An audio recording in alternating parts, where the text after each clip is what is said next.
Welcome to day 11 of the 45-day Holiday Cash Dash Challenge. I'm Gigi from Gigi's Retirement Budgets, and today we're going to talk about how you don't necessarily need more money to find your $100 to $200 this week. You just need a strategy. So before we get started, I want to update you on my progress for this week. And I introduced yesterday the Holiday Cash Dash Tracker. And at the time of the video, I had found $177 the last 2 weeks, this week, to put into my Cash Dash fund. Now, like I said, the goal this week is $100 to $200. Well, after I got off the video and I was looking through some of my accounts, I found that I had gotten $5.93 interest in my high yield savings account. So I moved that to my Christmas fund. And then I had thought I had like $29 rewards on my credit card, and it was actually $37. So I was able to, so it actually ended up being like $14 more. So instead of $177, I had $191. So I was able to color in 2 more 19 squares. Then I'm going to be getting paid in a few days. And so I looked through my wallet and I was like looking at what I really needed for the next few days, week. And I have some extra money that I didn't spend. So I have 5, 10, 15, 20, 25, 26 more dollars that I can put into my Cash Dash fund. So we had 191 plus 26 equals 217. So, and each square is worth 10. So I can color in 21. So I can do 2 more squares. Oh, I love watching this grow. And I also stated yesterday that I had already saved 100.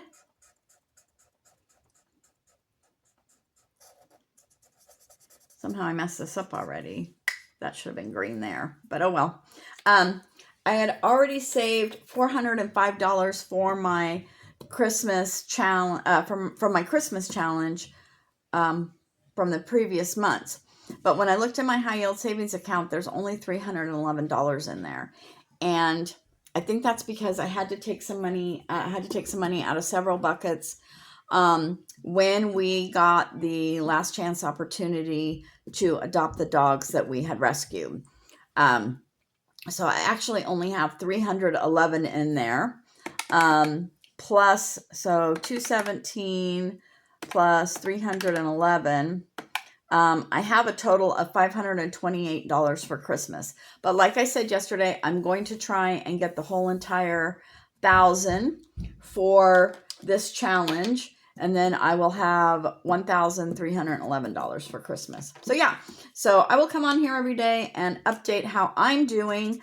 I would love to hear how you guys are doing. And let's get into today's topic. So like I said, you don't necessarily need to be trying to make any extra money right now for this week. You just need to strategize, okay? So hopefully these are in the screen. I can't see really. Okay. So one thing you want to do is take a look at what you're spending your money on now. And you want to be very intentional and purposeful with your money. A lot of people just let their money flow in and flow out, and they don't ever really think about what they're spending. And then they end up with not enough money to cover their bills, or a big bill comes along and they don't have the money to cover it, and then they have to use a credit card or a personal loan to cover it, and then they're just getting more and more in debt. So you want to strategize and be intentional with your money. So one of the ways that I have strategized is I use both physical envelopes and digital envelopes. So this is my everyday wallet.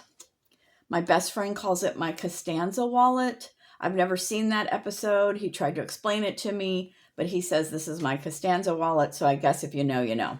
I'll have to go find that episode. So this is my everyday spending. So every time I get paid, I create a budget and, well, a money plan. And then I cash plan what I'm going to take out of the bank as cash wise. And then I cash stuff my wallet and my high yield, my priority binder, and then my challenges. Okay. So in my wallet, this is my everyday spending.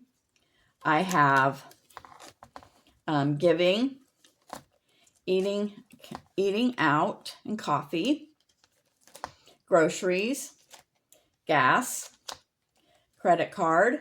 So what I try to do with my credit card is if I put something on my credit card and I have the cash, I put it in this envelope so that when it comes time to pay the bill, I already have some of the money. I use my credit card very intentionally, which I've talked about on other videos. And then this one, I took them all out because there were so many, is where I keep my receipts until I scan them into my Fetch app so that I can earn rewards towards gift cards. I have kids, which are my grandkids. I have pets. We have 16 pets. I have business, and these are extra expenses beyond my regular business expenses that automatically come out. This is like I like to carry cash around so that I can, if I see something I need or something's on sale while I'm out and about, then I can just get it. Household, and then birthdays and vehicle. Birthdays and vehicles actually should go back in my high priority binder. When I need to use something from my high priority binder, I bring it into here when I go shopping. So that's my everyday wallet that I carry around with me. And then in my high priority binder, I have rent, utilities, a buffer, holidays, investments. Now, if I put anything in here, I will move them to my high yield savings account. I have self-care. I have my vision, dental, and medical. My open enrollment is coming up next month, so I've been saving towards that. Travel and debts. Okay, so those are my wallet and my high priority binder that I use envelopes for. And then I also have digital envelopes. So if you get a high yield savings account from Ally and you don't even, you just need a few dollars to open it up. There's no really minimum. It's not like you need $1,000 to open it up or anything. And you can make 10 different buckets in there. So I'm going to put a screenshot up here of mine so you can see my buckets. And what I like to do is when I do my challenges every month, at the end of the month, I take everything and I add it up and see how much I save for that month. And then I move the money to my high yield savings account because it's not making any interest while it's sitting here on my desk. And if I just put it in my bank and put it in my savings account, it's making pretty much zero interest, right? So I move it all to my high yield savings account. And those are more my long-term savings. So I have my wallet for my everyday saving. I have my high priority binder for like short-term things I need to save for. And then I have my long-term savings. And in those buckets, I have my birthday fund that I've been saving up, trying to save up for my mega birthday party in January. I have my Christmas fund. And then I also have family, which has the money in it that I save every month for my grandchildren because I save letterbucks for them.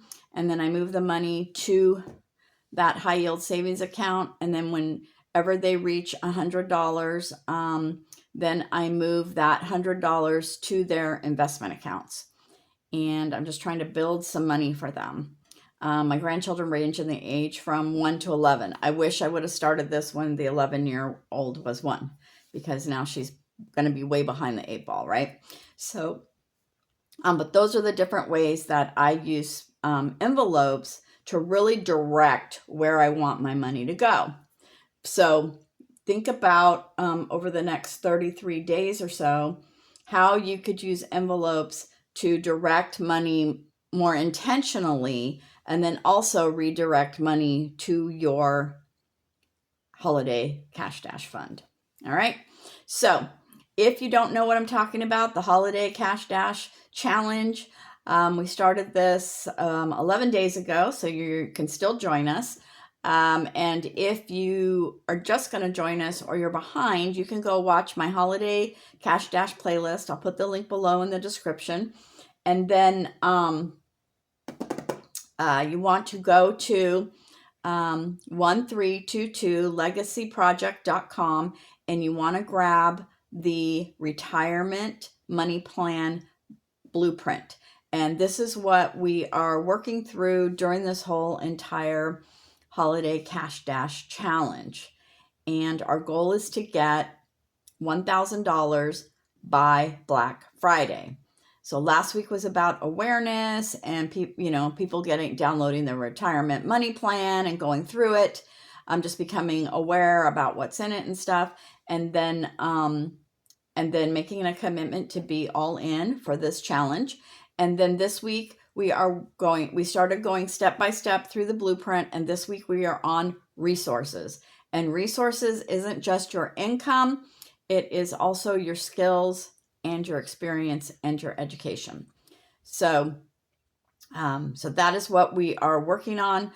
We are going to go through all 6 steps. It's a 6-step framework on how to be very intentional with your money to build generational wealth and to live a legacy now. So you want to go grab that retirement blueprint, and I will also put the link down below. This is for anyone who is retired or anyone who wants to plan for retirement, okay? And I also have a couple different resources for you that I've released throughout the challenge, so I will put the links down there below as well. And I will see you tomorrow for day 12. Love, Lavender, and Gigi.